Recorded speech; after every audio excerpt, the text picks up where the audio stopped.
La plus grande joie d'un enfant de Dieu n'est pas seulement de posséder les richesses de ce monde, de posséder une belle femme, de belles voitures, de belles maisons, beaucoup d'argent en banque, mais la plus grande joie d'un enfant de Dieu, c'est d'avoir l'assurance de la vie éternelle. Dans cette vidéo, nous parlerons de l'assurance de la vie éternelle.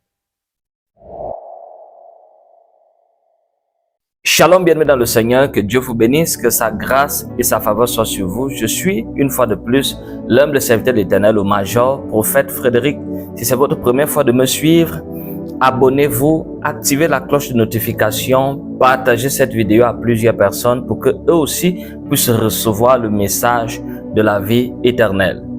Bienvenue dans le Seigneur, les disciples de Jésus-Christ vont être envoyés et le Christ va les mandater d'aller et d'évangéliser. Et dans leur mission, ils vont accomplir des signes, ils vont accomplir des miracles. Et lorsqu'ils vont faire le retour, ils vont venir étant contents, ils vont venir étant joyeux. Mais le Christ va leur dire quelque chose qui va beaucoup nous marquer et qui sera même l'objet central de cette vidéo. Prenons nos Bibles dans le livre de Luc, Luc chapitre 10. Nous allons prendre nos Bibles dans le livre de Luc chapitre 10. À partir du verset 17, je lis au nom de Jésus-Christ. Les 70 revinrent avec joie, disant, Seigneur, des démons même nous sont soumis en ton nom.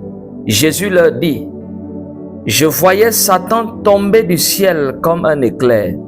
Voici, je vous ai donné le pouvoir de marcher sur des serpents et sur des scorpions et sur toute la puissance de l'ennemi et rien ne pourra vous nuire.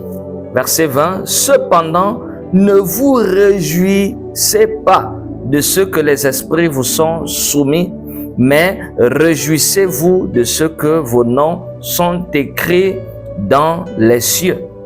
Alléluia. Bien, mais dans le Seigneur, les disciples vont expérimenter la puissance.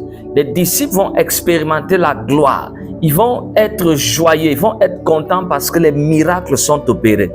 Ceci peut représenter un chrétien, un enfant de Dieu qui vient à l'église, qui se réjouit de la richesse, qui se réjouit de la prospérité. Bien dans le Seigneur, qui se réjouit du mariage, d'avoir une bonne famille, d'avoir des belles voitures, d'avoir de belles maisons, ce qui est quelque chose de bien parce que le Seigneur veut que ses enfants soient joyeux.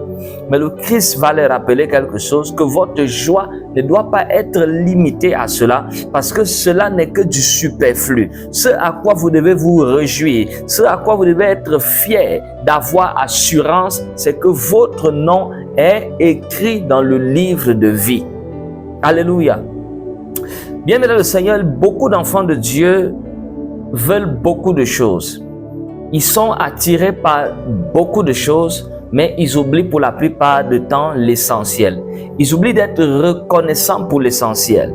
Un véritable enfant de Dieu, c'est celui-là, même au temps de l'épreuve, même le jour où il dort affamé, le jour où ses mains sont vides, qui se réjouit, qui est fier, qui est content parce qu'il sait que son Père l'a déjà réservé une place dans le ciel.